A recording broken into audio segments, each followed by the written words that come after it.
బయ్యారం మండల కేంద్రంలో ఈరోజు సీనియర్ జర్నలిస్ట్ అయినటువంటి భాను చందర్ గారి నాయకత్వంలో మరి బయ్యారం మండలాన్ని నియోజకవర్గ కేంద్రంగా చేయాలని చెప్పి ఒక మంచి గొప్ప కాన్సెప్ట్ తోటి మరి ఈరోజు ఈ పత్రికా సమావేశం ఏర్పాటు చేసుకోవడం జరిగింది. మరి సమావేశానికి వచ్చినటువంటి వివిధ రాజకీయ పార్టీ నాయకులు, అదేవిధంగా మరి సీనియర్ జర్నలిస్టులు, అదేవిధంగా ప్రజలు, మేధావులు అందరూ కూడా పేరు పేరున మరి ప్రత్యేక ధన్యవాదాలు తెలియజేస్తా ఉన్నాను. మరి బయ్యారం మండలాన్ని ఒక నియోజకవర్గ కేంద్రంగా ఉంటే ఒక అభివృద్ధి అనేది జరుగుతుంది. మరి స్వాతంత్రం వచ్చి మరి 75 సంవత్సరాలు దాటినప్పటికీ మరి ఇక్కడ ఉన్నటువంటి సమస్యలు లెక్కనే ఉన్నాయి. మరి పాలకులు మారుతూనే ఉన్నారు.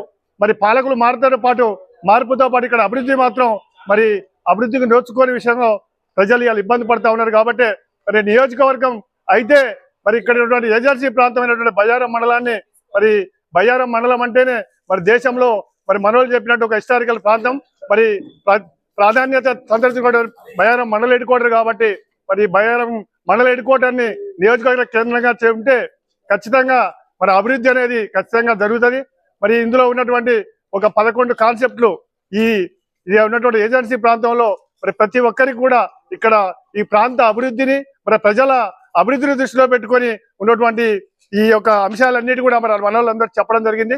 మరి కాలవాతీతమైంది, మరి టైం కూడా లేదు. కాబట్టి నేను 2 విషయాలు చెప్తా ఉన్నాను. ఒకటే విషయం, మరి మన బయ్యారం మండలంలో మరి తులారం ప్రాజెక్ట్ అని చెప్పి మరి ఎవరైతే ఒక గొప్ప వ్యక్తి, పాపం ఆయన మరి బిఎన్ గుప్తా గారు మరి ఈ యొక్క తులారం ప్రాజెక్ట్ ని ముందుకు తీసుకుపోయి చాలా మంది ముఖ్యమంత్రులు కలవడం, మరి చాలా ప్రయత్నాలు చేసి పాపం నాకు తెలిసి నేను తులారం ప్రాజెక్ట్ కోసం మరి బిఎన్ గుప్తా గారితో మేము చేసినాం. అంటే ఏదైనా ఒక కాన్సెప్ట్ మనకు బయ్యారం మండల కేంద్రాన్ని మన నియోజకవర్గం చేయాలంటే ఖచ్చితంగా మరి పెద్ద ఎత్తున మండలం ఉన్నటువంటి మేధావులు, ప్రజలు మరి అందరూ కూడా పెద్ద ఎత్తున సమాయత్తం చేసి ఒక కమిటీని ఏర్పాటు చేసుకొని మరి ఒక పోరాటం లెక్క మరి తెలంగాణ ఉద్యమంలో మరి ఏ విధంగానైతే చేసి మరి సబ్బండ వర్ణాలు తెలంగాణ ఉద్యమం కోసం పనిచేసే ఉద్యమంలో మరి దానికి మరి తెలంగాణ రాష్ట్రం సాధించుకోవడం ఏదైతే జరిగిందో మరి బయ్యారం మండల కేంద్రాన్ని కూడా మన నియోజకవర్గం కావాలంటే మరి అందరూ సమిష్టి నిర్ణయంతో మరి పెద్ద ఎత్తున దీన్ని మరి ముందుకు తీసుకుపోవాల్సిన బాధ్యత ఉందని చెప్పి,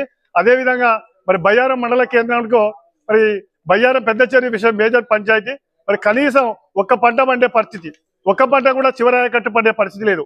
మరి ఎప్పుడో 400-500 సంవత్సరాల కాకతీయులు కట్టించినటువంటి బయ్యారం పెద్ద చెరువు దృష్టి చూస్తే ఈ రోజు వరకు కూడా మరి చాలా బాధాకరంగా ఉంది. మరి పాలకులు మారుతూ ఉంటారు, వస్తూ ఉంటారు. సరే ఏ పార్టీ అనేది పార్టీలకు అతీతంగా నేను చెప్పేది ఏంటంటే ఒక అభివృద్ధి విషయంలో మాట్లాడుతూ ఉన్నాను తప్ప ఇక్కడ పార్టీల్ని, ఏ వ్యక్తుల్ని దేనికోసమో కాదు. అయితే గతంలో ఈ రోజు వరకు కూడా మరి ఈ అభివృద్ధి జరగకుండా ఈ బయ్యారం చెరువు దుస్థితి ఈ విధంగా రావడానికి మరి ఇక్కడ ఖచ్చితంగా పాలకులు రేపు రాబోయే రోజుల్లో ఖచ్చితంగా మరి ఇక్కడ ఉండే ప్రజల అభివృద్ధి, రైతాంగాన్ని దృష్టిలో పెట్టుకొని మరి బయ్యారం చెరువు అభివృద్ధి చేస్తారని చెప్పి తెలియజేసుకుంటూ, అదేవిధంగా బయ్యారం మండలంలో గిరిజనేతరుల పరిస్థితి చాలా దారుణంగా ఉంది.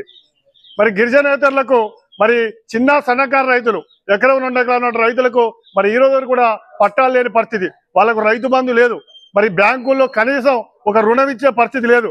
మరి ఏం దౌర్భాగ్యం! ఇలా చట్టాలు ఉండొచ్చు, మరి ఎప్పుడో ఒక 70-80 సంవత్సరాల నుంచి గత తాతల నుంచి మరి వ్యవసాయం చేసుకుంటున్న రైతులకి మరి కనీసం పట్టాలు లేవు.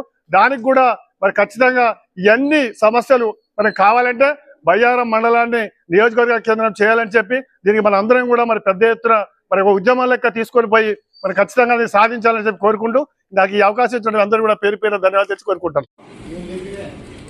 సాధిద్దాం బయ్యారం నియోజకవర్గాన్ని, సాధిద్దాం బయ్యారం నియోజకవర్గాన్ని. జై తెలంగాణ. సాధిద్దాం బయ్యారం నియోజకవర్గాన్ని, సాధిద్దాం బయ్యారం నియోజకవర్గాన్ని.